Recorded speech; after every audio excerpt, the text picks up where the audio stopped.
Hello everyone, welcome back. This is going to be bonding ionic compounds part 2. So this is when I talk about some exceptions.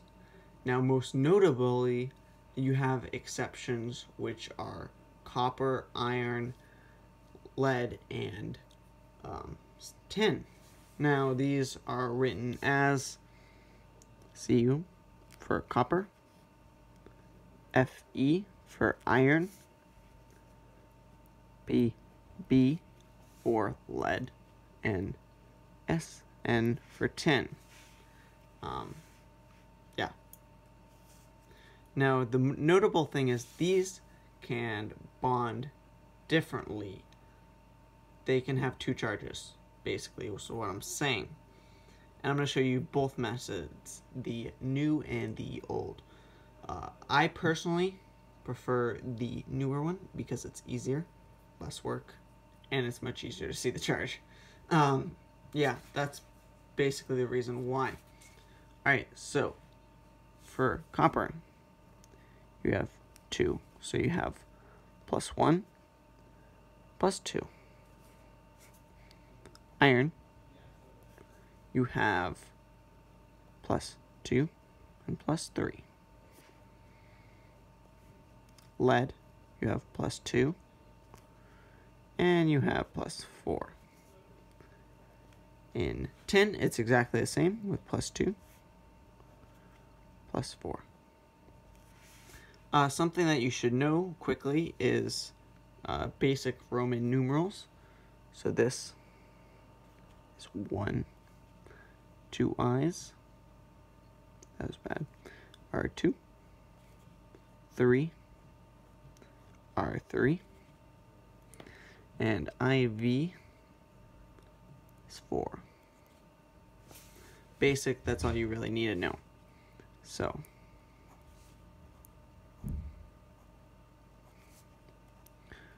with copper, so I think first we're gonna just do, let's just do the newer one. So with copper, you just say copper and then in parentheses I.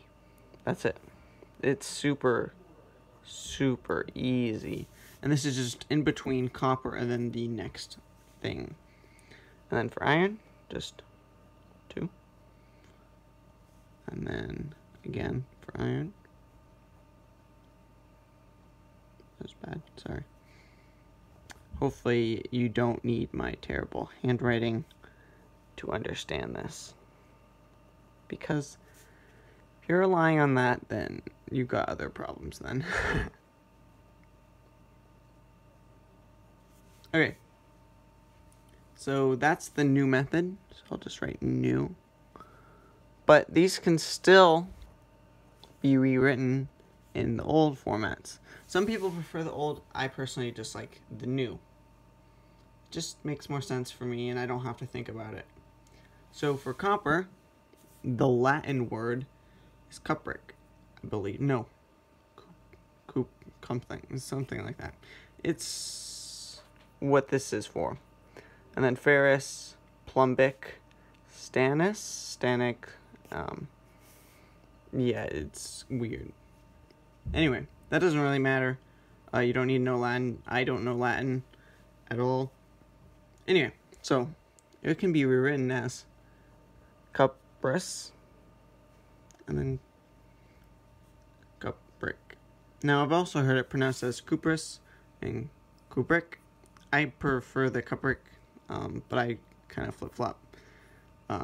Yeah, and then you have ferrous,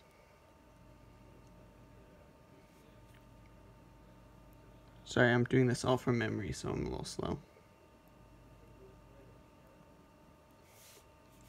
And then for PB or lead, you have plumbic and plumbus.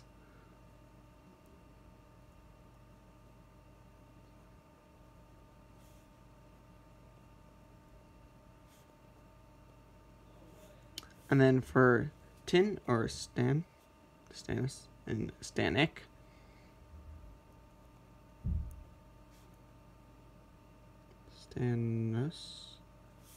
I think there might be an O with these guys. Yes, there is. Yeah, sorry about that mistake. Yeah.